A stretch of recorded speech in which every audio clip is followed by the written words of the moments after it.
Assalamualaikum warahmatullahi wabarakatuh. Salam sejahtera untuk kita semua. Semoga Tuhan Yang Maha Esa selalu melindungi kita dan memberkahi kesehatan kepada kita semua, serta semangat untuk terus belajar.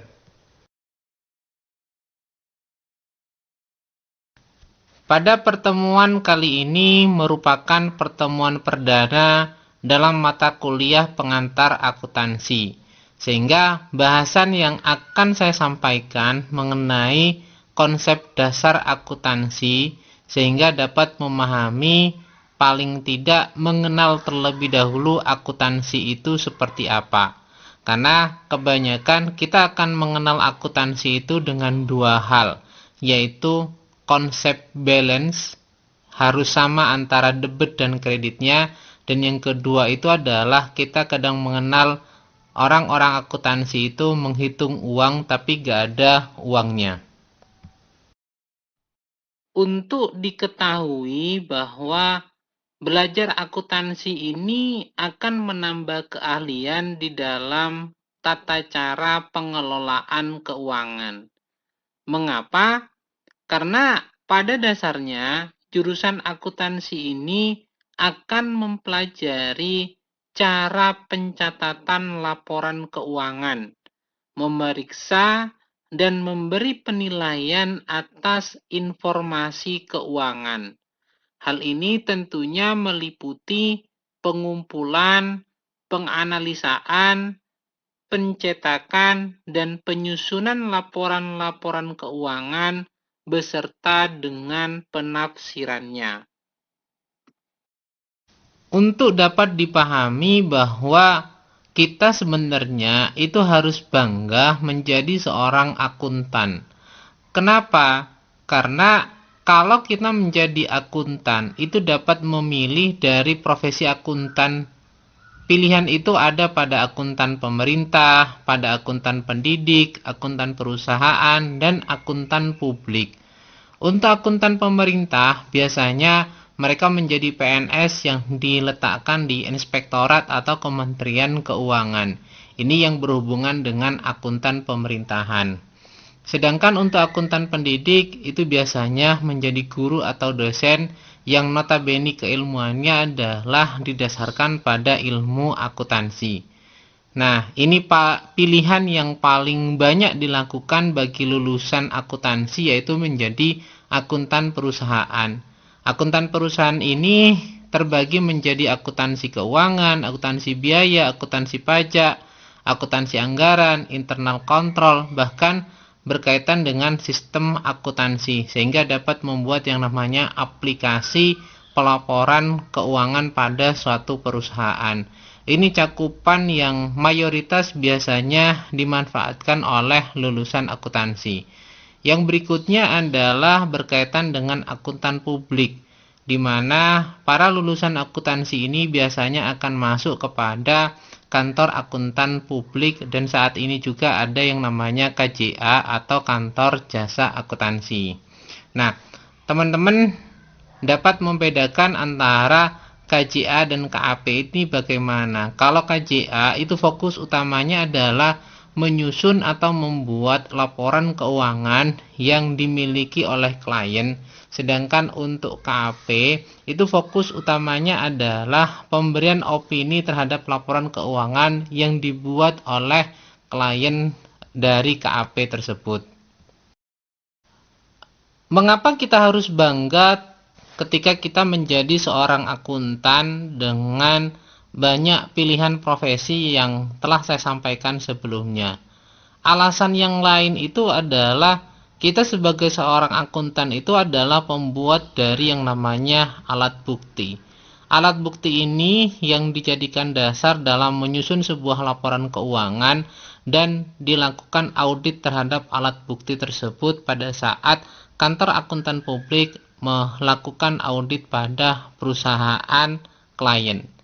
Yang berikutnya yaitu fraud and forensic, di mana kita sebagai akuntan itu dapat melihat kecurangan dan melakukan forensik terhadap laporan keuangan itu sendiri, membedah terhadap adanya fraud yang terjadi pada suatu perusahaan.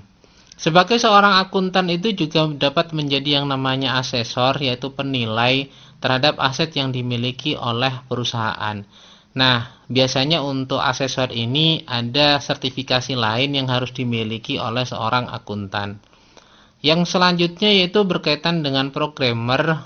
Tentunya dalam hal ini adalah plus ilmu IT, karena untuk menyusun sebuah program aplikasi akuntansi perlu atau dibutuhkan yaitu ilmu program dan mengkolaborasikan dengan ilmu akuntansi.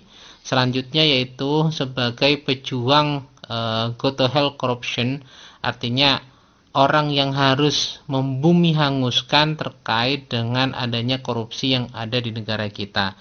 Nah, ini yang dapat melakukan atau menjadi salah satu pilarnya adalah dari orang-orang akuntan. Terus yang selanjutnya itu adalah terkait dengan arsitek pembangunan ekonomi. Kenapa dapat dinyatakan sebagai arsitek pembangunan ekonomi? Karena akuntan ini memiliki dasar dalam melakukan perhitungan yang dibutuhkan dalam program pengembangan ekonomi secara mikro ataupun secara makro bagi suatu perusahaan atau bagi suatu negara. Dan yang terakhir itu adalah akuntan sebagai seorang seniman. Kenapa? Karena dalam menjalankan tugas sebagai seorang akuntan juga harus memiliki jiwa seni agar dapat memahami masing-masing dari laporan keuangan yang disajikan oleh entitas yang berbeda-beda.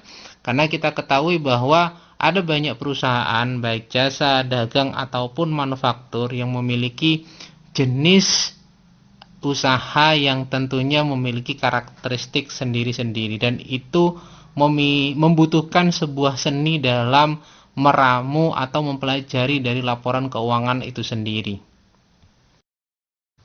Sebagaimana yang saya sampaikan sebelumnya bahwa perusahaan itu terbagi dalam perusahaan jasa, perusahaan dagang, dan perusahaan manufaktur bila dilihat dari konsep atau bentuk laporan keuangannya. Sedangkan kalau dilihat dari kepemilikan atau entitas dari perusahaan itu sendiri terbagi menjadi perusahaan perorangan, perusahaan persekutuan, dan perusahaan korporasi. Artinya perusahaan perorangan ini dapat berbentuk perusahaan jasa, dapat berbentuk perusahaan dagang, dapat berbentuk perusahaan manufaktur. Begitu juga dengan perusahaan persekutuan, perusahaan korporasi, itu dapat berbentuk terhadap 3 kategori dari perusahaan yang menerapkan laporan keuangan atau konsep dari laporan keuangan tersebut. Nah, gampangannya adalah berkaitan dengan jenis-jenis organisasi perusahaan ini, kita untuk mempelajari laporan keuangan, fokus utamanya itu adalah bukan pada bentuk perusahaan, perorangan, persekutuan, atau korporasi, tapi fokus utama kita ini adalah terhadap perusahaan jasa, perusahaan dagang, dan perusahaan manufaktur. Karena konsep utama dalam akuntansi perbedaannya hanya terletak pada 3 hal tersebut, yaitu jasa, dagang, dan manufaktur. Apa itu perusahaan jasa, perusahaan dagang, dan perusahaan manufaktur? Maka kita dapat memahaminya bahwa perusahaan jasa itu adalah perusahaan yang produknya dapat berupa sesuatu yang bersifat non-fisik. Artinya perusahaan jasa ini memberikan jasa layanan pada suatu customer, pada customernya. Contoh misalnya cuci kendaraan, itu merupakan perusahaan jasa. Laundry itu juga termasuk dalam perusahaan jasa. Nah, untuk perusahaan dagang ini yang sifatnya umum lebih kita kenal. Perusahaan yang membeli barang dari perusahaan lain dan menjualnya kepada konsumen yang membutuhkan. Dalam hal ini, perusahaan dagang itu hanya sebatas perantara dari produsen dengan konsumen. Sehingga pihak perusahaan dagang ini membeli produk dari produsen dan dijual kepada yang namanya konsumen. Sedangkan kalau perusahaan manufaktur itu merupakan perusahaan yang membeli bahan baku, mengolahnya hingga menjadi produk jadi yang siap pakai. Dalam hal ini, perusahaan manufaktur lebih dikenal sebagai pabrikan yang membuat sebuah produk jadi dari bahan baku yang tersedia. Itu perbedaan antara perusahaan jasa, perusahaan dagang, dan perusahaan manufaktur.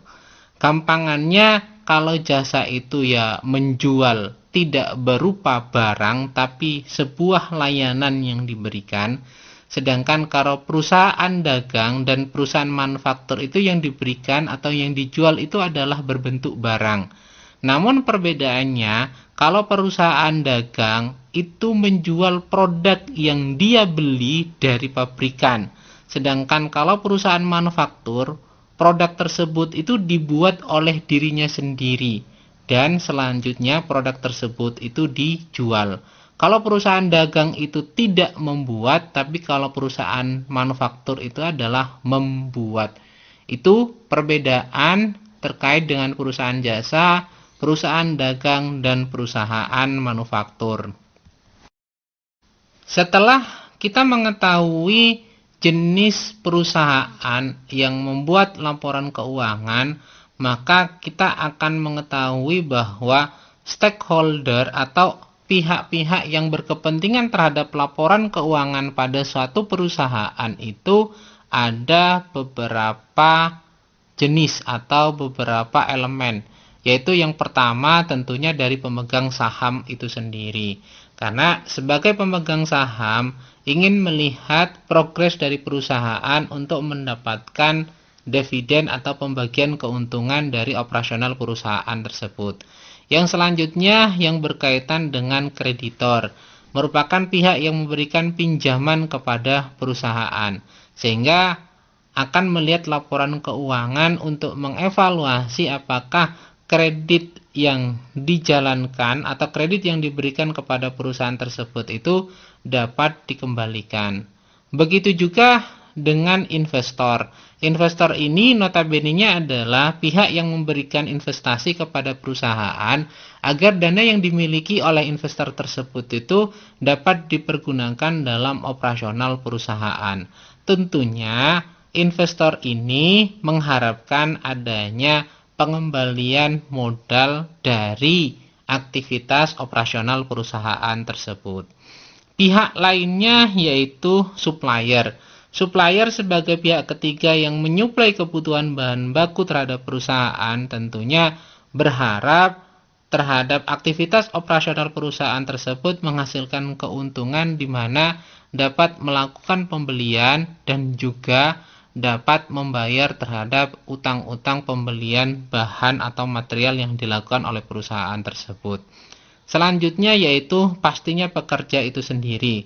Karena setiap karyawan yang bekerja di perusahaan yang diharapkan adalah dengan memahami atau mengetahui laporan keuangan suatu perusahaan akan dapat mengevaluasi kinerja perusahaan sejauh mana sehingga yang bersangkutan dapat memperhitungkan kesejahteraan yang diharapkannya dari gaji ataupun bonus yang diberikan oleh perusahaan.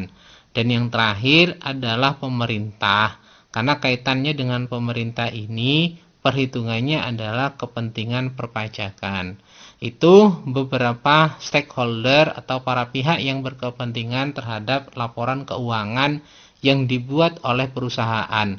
Baik perusahaan tersebut itu berbentuk perusahaan jasa, perusahaan dagang, ataupun perusahaan manufaktur.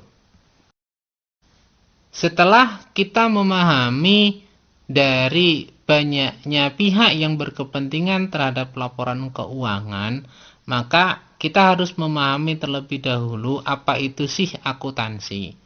Akuntansi itu didefinisikan sebagai sebuah sistem informasi yang menghasilkan informasi keuangan kepada pihak-pihak yang berkepentingan mengenai aktivitas atau kegiatan ekonomi dan kondisi suatu perusahaan. Pihak-pihak tersebut itu yang tadi saya paparkan, yaitu ada dari pemegang saham, investor, kreditor, supplier, pemerintah, bahkan dari karyawan itu sendiri yang merupakan pihak yang berkepentingan untuk mengetahui aktivitas atau kegiatan ekonomi dari suatu perusahaan. Itu makna atau pengertian dari akuntansi. Aktivitas akuntansi sebenarnya terbagi menjadi dua, yaitu akuntansi keuangan dan akuntansi manajemen. Di mana akuntansi keuangan ini merupakan sistem akuntansi yang pemakaian informasinya adalah pihak-pihak eksternal perusahaan, seperti kreditor, pemerintah, pemegang saham, investor, dan lainnya, di mana pihak-pihak eksternal tersebut itu membaca kondisi perusahaan dari laporan keuangan yang disajikan oleh perusahaan melalui skema atau format dari akuntansi keuangan. Laporan keuangan tersebut itu terdiri dari laporan laba rugi, laporan perubahan ekuitas, neraca, laporan arus kas, dan catatan atas laporan keuangan. Sedangkan untuk aktivitas akuntansi manajemen merupakan sistem akuntansi yang pemakaian informasinya adalah pihak internal organisasi perusahaan itu sendiri, seperti manajer produksi, manajer keuangan, manajer pemasaran, dan sebagainya. Biasanya akuntansi manajemen ini digunakan sebagai alat bantu dalam pengambilan keputusan manajemen. Bila mana kita akan memproduksi suatu barang, maka dibutuhkan yang namanya analisis terhadap akuntansi manajemen yang harus dibuat oleh manajer produksi bekerjasama dengan manajer keuangan. Begitu juga ketika kita berbicara terhadap konsep pemasaran, maka analisis akuntansi manajemen harus dilakukan oleh manajer pemasaran dan juga bekerja sama dengan manajer keuangan untuk menganalisa kondisi yang harus dilakukan oleh perusahaan sehingga dapat diambil sebuah keputusan melalui analisis dari perhitungan akuntansi manajemen tersebut. Itu dua hal yang membedakan antara dua aktivitas dalam akuntansi, akuntansi keuangan dan akuntansi manajemen. Dalam laporan keuangan perusahaan ada 3 komponen yang menjadi sajian utama dalam laporan keuangan yang diterbitkan oleh perusahaan. Yang pertama yaitu posisi keuangan, biasanya akan dilihat dalam neraca perusahaan.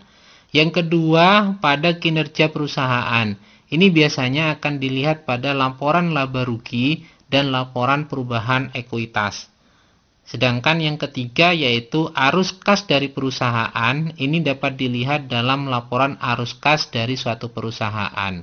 Maka komponen yang disajikan dalam laporan keuangan tersebut akan menjelaskan posisi keuangan, kinerja perusahaan, dan arus kas perusahaan, di mana 3 informasi tersebut itu akan bermanfaat bagi pengguna laporan keuangan. Siapa saja pengguna laporan keuangan tersebut? Sebagaimana yang telah saya sampaikan tadi, pengguna laporan keuangan itu dapat berupa investor, kreditor, pemegang saham, manajemen perusahaan, karyawan, pemerintah, dan lain-lain yang berhubungan dengan kepentingan terhadap laporan keuangan tersebut. Fungsinya sebenarnya untuk apa sih laporan keuangan tersebut? Tentunya untuk membuat keputusan ekonomi dan mempertanggungjawabkan sumber daya perusahaan yang dimanfaatkan oleh manajemen perusahaan kepada para stakeholder. Itu pemakaian laporan keuangan perusahaan dari kondisi yang harus disajikan dalam laporan keuangan dan fungsi dari laporan keuangan tersebut. Dalam hal laporan keuangan ada beberapa karakteristik kualitatif yang harus dipenuhi. yaitu yang pertama adalah dapat dipahami.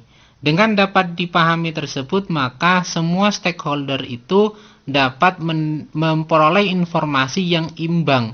Sehingga untuk mendapatkan informasi yang imbang dengan dapat dipahami, maka format dari laporan keuangan tersebut itu harus dalam bentuk baku. Yang kedua yaitu karakteristiknya relevan, di mana relevan ini memiliki makna materialitas dan tepat waktu dalam penyajiannya. Yang selanjutnya karakteristik berikutnya adalah keandalan, di mana keandalan ini laporan keuangan harus disajikan secara jujur, substansi mengungguli dari bentuk, artinya format yang dapat dipahami oleh stakeholder tersebut memiliki makna yang lebih dari angka yang tersaji dalam laporan keuangan yang disajikan oleh perusahaan. Selanjutnya berkaitan dengan keandalan itu adalah netralitas, informasi yang disajikan sepenuhnya tidak berkepentingan dengan pihak yang lainnya, memiliki pertimbangan sehat dalam menyajikan laporan keuangan, dan disertai kelengkapan dari bukti transaksi. Yang terakhir yang berkaitan dengan karakteristik kualitatif ini adalah dapat diperbandingkan baik dari masa sebelumnya atau dibandingkan dengan kondisi perusahaan yang sejenis, sehingga dapat dilakukan analisis terhadap kondisi dari perusahaan tersebut melalui laporan keuangan yang disajikan oleh perusahaan. Berikut ini adalah penjelasan mengenai komponen dari laporan keuangan. Apa saja sih yang menjadi komponen dalam laporan keuangan? Sebagaimana yang saya sampaikan sebelumnya bahwa laporan keuangan ini terdiri dari 5 elemen, yaitu laporan laba rugi, laporan perubahan ekuitas, neraca, laporan arus kas, dan catatan atas laporan keuangan. Laporan laba rugi itu merupakan kinerja perusahaan dalam periode tertentu. Sehingga untuk mengukur kinerja perusahaan dapat dilihat dari laporan laba rugi yang disajikan oleh perusahaan. Selanjutnya yang berkaitan dengan laporan perubahan ekuitas itu merupakan peningkatan atau penurunan dari aset bersih atau kekayaan perusahaan selama periode tertentu yang diakibatkan oleh kinerja perusahaan yang disajikan dalam laporan laba rugi. Yang berikutnya yang berkaitan dengan neraca dapat dimaknai sebagai posisi keuangan pada suatu saat tertentu, di mana dalam neraca perusahaan ini terdiri dari aset, kewajiban, dan ekuitas dari suatu perusahaan. Yang berikutnya yang keempat adalah laporan arus kas. Laporan arus kas ini menjelaskan kemampuan perusahaan dalam menghasilkan kas dan setara kas, serta menilai kebutuhan perusahaan untuk menggunakan arus kas tersebut. Sehingga kita akan mengetahui bahwa tingkat likuiditas atau nilai dari kas dan setara kas yang dimiliki oleh perusahaan selain pada posisi keuangan di neraca, juga akan melihat pada laporan arus kas. Dalam laporan arus kas ini akan di breakdown secara rinci. Sebenarnya kas tersebut itu secara operasional, secara investasi, dan secara pembiayaan dapat dilihat dalam laporan arus kas. Dan yang terakhir, yang kelima itu adalah catatan atas laporan keuangan. Biasanya catatan atas laporan keuangan ini dijadikan dasar dalam penyusunan laporan keuangan dan kebijakan akuntansi yang diterapkan. Informasi yang diwajibkan dalam pernyataan standar akuntansi keuangan dan informasi tambahan yang diperlukan oleh stakeholder untuk dapat memahami dan membaca kondisi dari laporan keuangan perusahaan tersebut. Itu 5 komponen dari laporan keuangan. Unsur-unsur laba rugi dalam penyajian laporan laba rugi terdiri dari penghasilan dan beban atau biaya. Penghasilan atau pendapatan itu dimaknai sebagai kenaikan manfaat ekonomi selama suatu periode dalam bentuk penambahan aset atau penurunan kewajiban yang mengakibatkan kenaikan ekuitas yang tidak berasal dari kontribusi penambahan modal. Sehingga ketika memenuhi kriteria penghasilan atau pendapatan tersebut, maka harus disajikan dalam komponen laporan laba rugi. Yang selanjutnya yaitu berkaitan dengan beban atau biaya, dimaknai sebagai penurunan manfaat ekonomi selama suatu periode dalam bentuk berkurangnya aset atau terjadinya kewajiban yang mengakibatkan penurunan ekuitas. Sehingga segala bentuk definisi atau pengeluaran atau penurunan yang mengakibatkan terjadinya biaya, maka dimaksudkan atau dimasukkan dalam komponen laba rugi. Sehingga sederhananya dalam laporan laba rugi ini terdiri dari penghasilan atau pendapatan dikurangi dengan beban atau biaya. Selisih dari pendapatan dan biaya tersebut atau penghasilan dikurangi dengan beban akan menghasilkan laba atau rugi pada suatu perusahaan. Ketika kita sudah memahami komponen apa saja yang masuk dalam laporan laba rugi, maka kita harus memahami saldo normal dari masing-masing akun tersebut. Kalau akun pendapatan atau penghasilan, pasti saldonya itu berada pada kredit. Sehingga setiap ada penambahan terhadap pendapatan tersebut, terhadap akun penghasilan tersebut, maka akan menambah terhadap saldo kredit dari akun pendapatan atau akun penghasilan tersebut. Sedangkan untuk biaya yang terbagi menjadi harga pokok penjualan dan beban usaha, itu saldo akun normalnya terletak pada saldo debit. Ketika ada penambahan, maka akan menambah terhadap komponen dari saldo debit tersebut. Namun ketika terjadi yang namanya pengurangan, tentunya akan mengurangi dari saldo debit tersebut.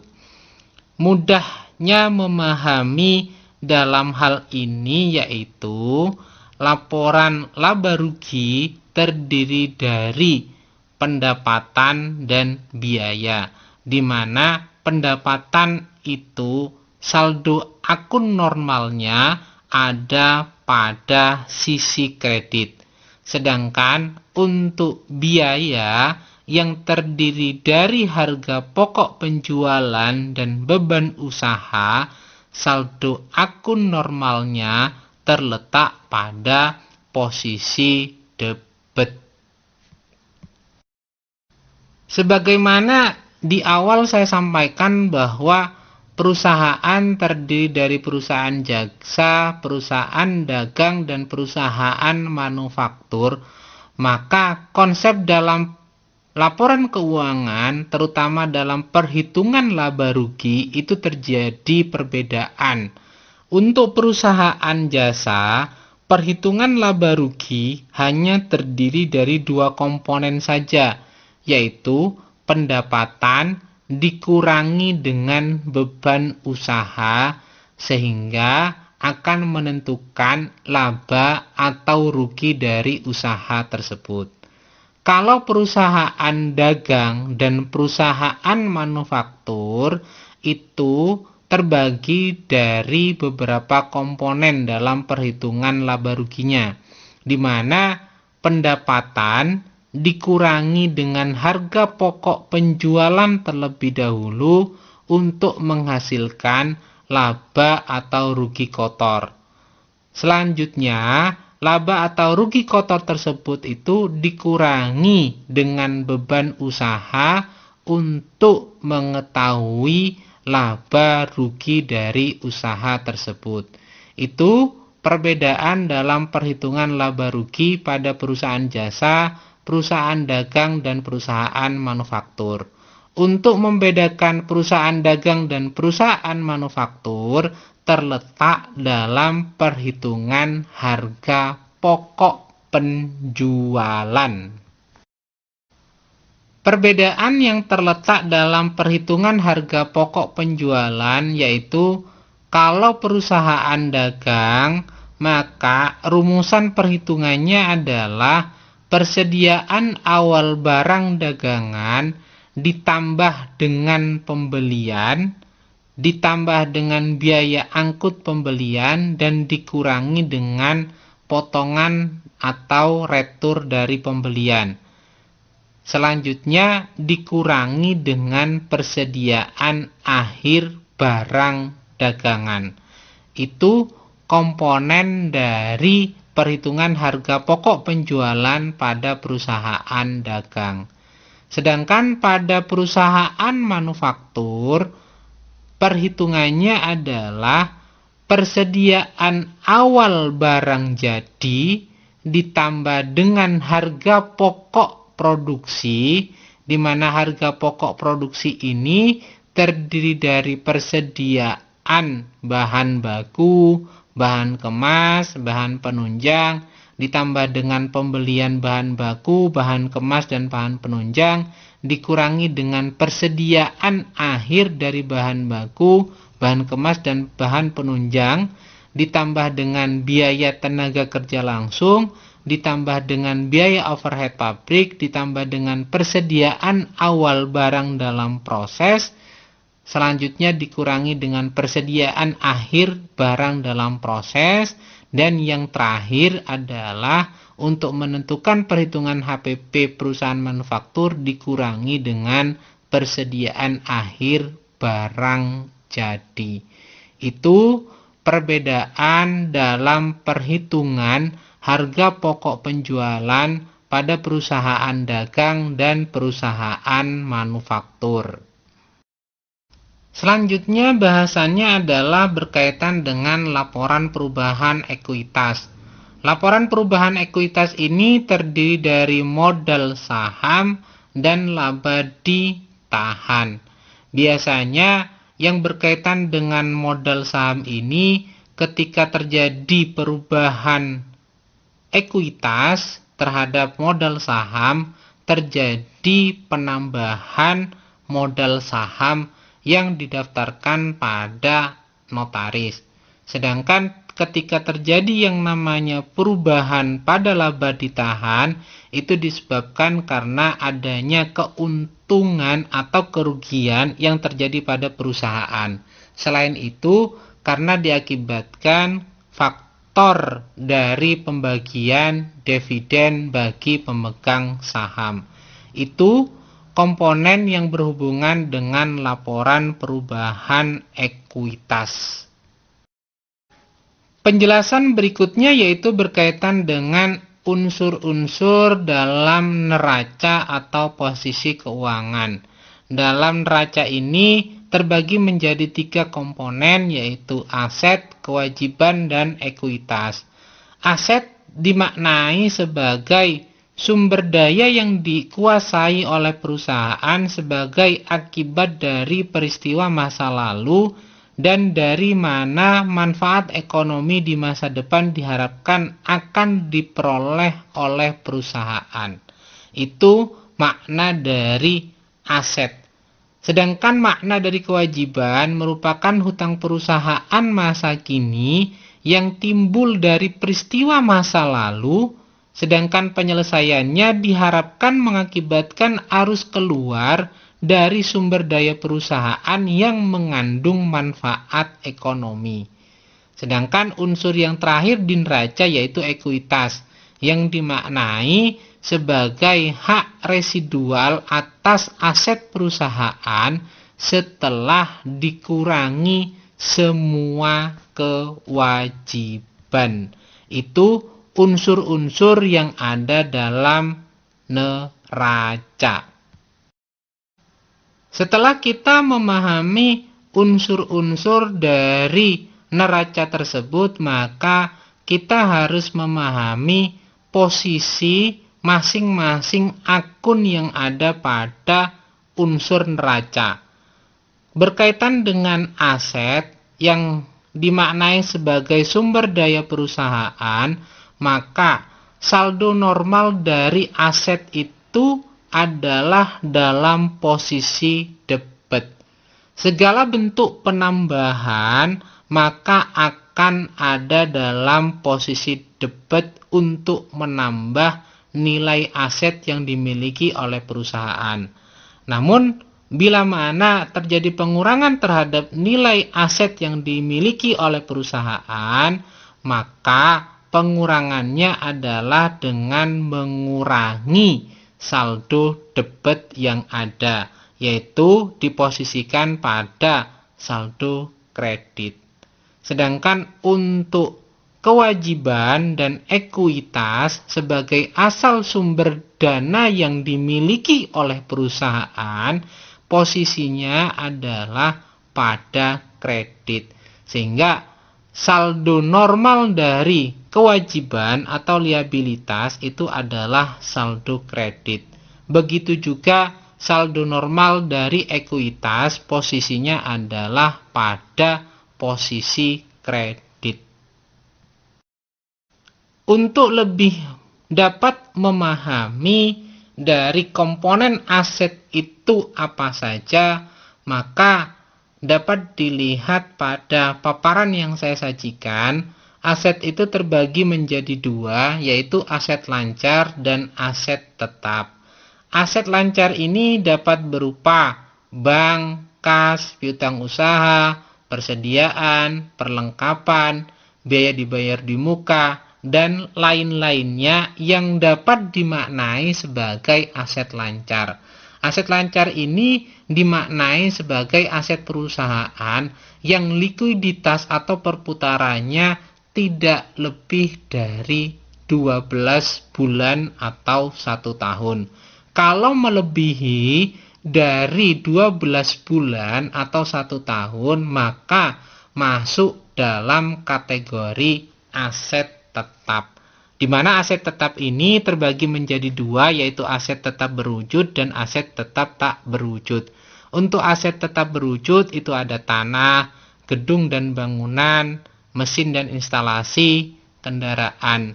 Nah, untuk tanah itu tidak ada akumulasi penyusutannya, sedangkan untuk gedung, mesin dan kendaraan atau aset tetap berwujud lainnya selain tanah, maka ada perhitungan akumulasi penyusutannya. Untuk aset tetap tidak berwujud, contohnya seperti goodwill, paten, dan merek dagang, serta aset tetap tak berwujud lainnya. Tentunya ada perhitungan amortisasinya di sini. Amortisasi di sini adalah kata lain dari penyusutan yang dipergunakan untuk aset tetap tak berwujud. Kalau aset tetap berwujud menggunakan istilah penyusutan, tapi untuk aset tetap tak berwujud menggunakan istilah amortisasi. Sedangkan kewajiban terbagi menjadi dua, yaitu kewajiban jangka pendek dan kewajiban jangka panjang. Contoh untuk kewajiban jangka pendek seperti utang usaha, utang gaji karyawan, uang jaminan pelanggan, biaya yang masih harus dibayar, pajak penghasilan terutang, PPN keluaran, kewajiban dan kewajiban jangka pendek lainnya. Sedangkan untuk kewajiban jangka panjang ini biasanya durasinya adalah lebih dari 12 bulan atau 1 tahun. Kalau di bawah 12 bulan maka masuk dalam kategori kewajiban jangka pendek. Untuk contoh dari kewajiban jangka panjang yang memiliki waktu biasanya lebih dari 1 tahun itu adalah utang leasing, kredit modal kerja, kredit investasi, kewajiban kontraktor, kewajiban dividen, kewajiban imbalan pasca kerja, dan kewajiban jangka panjang lainnya. Sedangkan untuk komponen ekuitas itu biasanya terdiri dari modal saham, modal tambahan yang belum diangtakan, agio saham, dan laba ditahan. Modal saham ini biasanya modal setoran yang disajikan atau disampaikan oleh pemegang saham dan diaktekan di notaris. Sedangkan modal tambahan belum diaktekan, biasanya modal yang distorkan oleh pemilik perusahaan tapi belum diaktekan ke notaris. Sedangkan agio atau adies agio saham ini adalah selisih dari saham yang terjual. Kalau mengalami keuntungan maka disebut sebagai agio saham, sedangkan kalau mengalami kerugian disebut sebagai disagio saham. Terakhir adalah dalam komponen ekuitas, laba atau rugi ditahan yang perhitungannya diperoleh dari laporan laba rugi dari suatu perusahaan. Yang berikutnya adalah berkaitan dengan laporan arus kas, di mana dalam laporan arus kas ini terbagi menjadi 3 komponen, yaitu aktivitas operasi, aktivitas investasi, dan aktivitas pembiayaan. Masing-masing aktivitas dalam laporan arus kas ini harus terpisahkan untuk mengetahui berapa nilai yang dihasilkan dari aktivitas operasional, berapa yang dihasilkan dari aktivitas investasi, dan berapa yang dihasilkan dari aktivitas pembiayaan. Nah, laporan arus kas ini tentunya berkorelasi dengan neraca atau posisi keuangan pada suatu perusahaan. Yang terakhir adalah berkaitan dengan catatan atas laporan keuangan, di mana catatan atas laporan keuangan ini dimaknai sebagai informasi tambahan yang harus diberikan menyangkut berbagai hal yang terkait secara langsung dengan laporan keuangan yang disajikan entitas tertentu, seperti kebijakan akuntansi yang digunakan oleh perusahaan dan berbagai informasi yang relevan dengan laporan keuangan tersebut.